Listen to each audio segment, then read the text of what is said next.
পেয়ারা গাছের একটা ইতিহাস আছে শুনলাম, কিন্তু পেয়ারা গাছটা তো নাই, কাইটা ফেলছেন। তো যদি এই পেয়ারা গাছের ইতিহাসটা বলেন।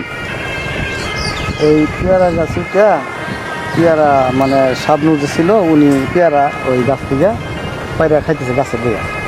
তখন ওই ওই সালমান শাহ আর ওই দিলদার ওনারা এই সাইডে আসে আর কি। আস্তে আস্তে ওরা গাছে বয়ে বয়ে পেয়ারা দেওয়া ওদের মাথা রেখে লেগেছে। ওরা কিন্তু লোক নাই জন্য নাকি পেয়ারা গাছ থেকে মানে শয়তানগুলো ভয় পায় পরে দৌড়ে পরে যায় কুচি দেয় যে গাছের মধ্যে মানুষ আছে। পরে ওরা একটু বাসাই না, পরে একটু গাছ থেকে ওরা খোঁচাইয়া পরে গাছ থেকে নিচে নামায়, সাবনুরের নামায় সাবনুরে মানে ওরা নাটিয়ে নেয়, পরে নাটিতে খোঁচাই গাছ থেকে পরে নামাইয়া পরে ই করে। সেই বিখ্যাত গাছ এটা। এই বিখ্যাত গাছ এই যে পেয়ারা গাছ, এই বিখ্যাত গাছ, কিন্তু মাথা নাই, গোড়া আছে এখন।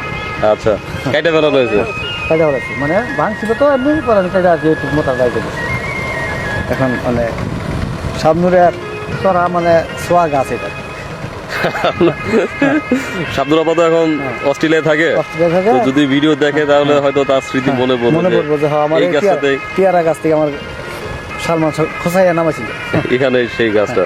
হয়তো এই কোনো জায়গায় সে আবার ওই গাছে তো পুড়ে যায় তখন। যেহেতু অস্ট্রেলিয়া থাকে তার কাছে এই মেসেজটা দিয়ে দেন যে না, গাছটা মোটাটা এখন আছে, 30 বছর পরে বুঝতে পারে না গাছটা এখন মোটাটা চিত্তই আমার জন্য আছে।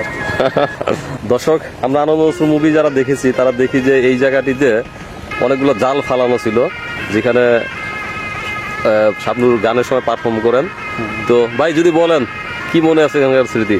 এখানে একটা ইজাল ছিল, আমরা তো আসলে বলি হলো শিবজাল, আমরা ধর্মজাল বলি আর কি। ধর্মজাল আমাদের এখানে ভাষা বলে শিবজাল। এনার শিবজাল ছিল, উনি আর কি মাছ মারতো শিবজালে, গান গাইতো। গান গাইছে এখান থেকে, মানে এখানে তো জালটা ছিল এই গাছে করে, এখানে জালটা ছিল, উনি জালটা শিবজালটা এখানে রাখতো, মাছ মারতো।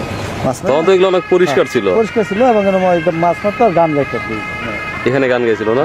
ওই উত্তরে ভয়ঙ্কর জঙ্গল, দক্ষিণে না জয় মঙ্গল, ওই গানের সময়। হ্যাঁ। দর্শক, সালমান শাহ এবং দিলদার যখন এই গ্রামে আসে তখন এই দিক দিয়ে এসে এই দিক দিয়ে যাচ্ছিলেন।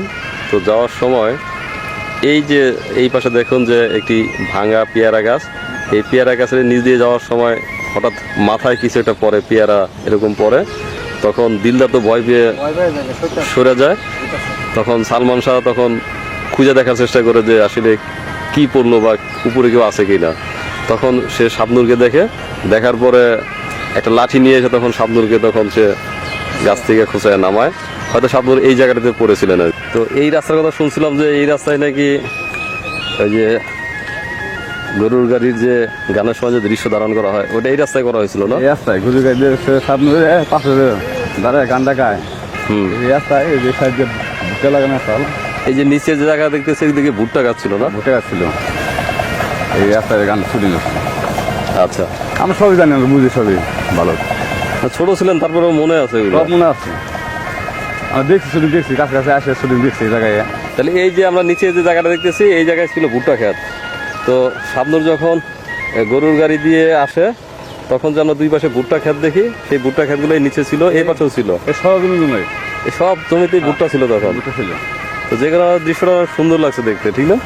এইটা মানে ভুট্টা ক্ষেত ছিল, আর এই রাস্তা দিয়ে গরুর গাড়ি দিয়ে গান গাইছি। আর যেহেতু এটা একটা সরকারি প্রতিষ্ঠান, এই জন্য রাস্তাঘাট গাছপালা আগের মতো রয়ে গেছে, শুধু ওই ভুট্টা ক্ষেত জায়গায় অন্য কিছু আছে আর কি এখন, ঠিক না? এখন ভুটের সিজন না, ভুটের সিজন থাকলে ভুট্টা গাছ থাকতো, ভুটো বুনে এখন। হ্যাঁ, এখন তো ধানের সিজন, ধান লাগাইতে আসছে। আচ্ছা,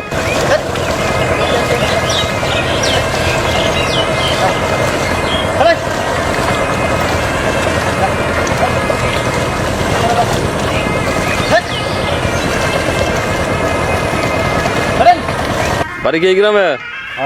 কি নাম এই গ্রামের? রামকৃষ্ণ বাড়ি। রামকৃষ্ণ বাড়ি। তো আপনাদের গ্রামে যখন শাবনুর আর সালমান শাহ শুটিং করতে আসছিল তখন ছিলেন আপনারা? হ্যাঁ। দেখছেন তাদের শুটিং? হ্যাঁ, দেখছি। কয় বছর আগে বলেন তো? মেলা বছর আগে, 25-30 বছর হয়ে গেছে। হ্যাঁ, ওইরকম।